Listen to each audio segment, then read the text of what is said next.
நம்பி ஏமாறுறது விருச்சிகத்துக்கு நல்லதுமா. அதுதான் உங்களுக்கு வந்து பாத்தீங்கன்னா, இந்த பரமபதத்துல வர ஏணி, பாம்பு மாரி பெரிய ஏணியா ஏத்தி விடுறது எதுன்னா, இவங்களோட ஏமாற்றம் தான். ம், ம், அப்ப ம். அந்த ஏமாற்றம் நல்லது. கரை நல்லது அப்படிம்பாங்க பாத்தீங்களா? அந்த மாரி விருச்சிகத்துக்கு ஏமாற்றம் நல்லது. அதே மாரி ஹெல்த் இஷ்யூஸ் வரும். ஹெல்த் இஷ்யூஸ் வந்த பின்னாடி தான் உடம்புல பயங்கர கேர்ன்னு எடுத்துப்பாங்க. அப்ப அதுவும் நல்லது தானே! ஓகே. கண்டிப்பா. அந்த மாரி தான். ஓகே.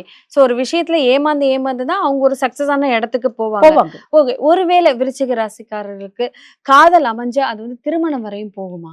மேக்ஸிமம் வந்து பாத்தீங்கன்னா, இவங்க லவ் பண்ற பொண்ணு இவங்க கல்யாணம் பண்ணிப்பாங்க.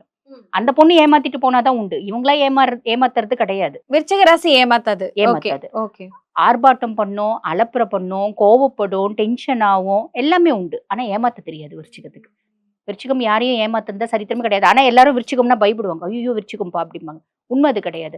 அவங்களுக்கு பெருசா யாரையும் ஏமாத்த தெரியாது. உண்மையா எல்லாத்துலயும் இருப்பாங்க. எல்லார்கிட்டயும் உண்மைய எக்ஸ்பெக்ட் பண்ணுவாங்க. நான் எப்படியோ நீ அப்படி இருன்னு எதிர்பார்ப்பாங்க.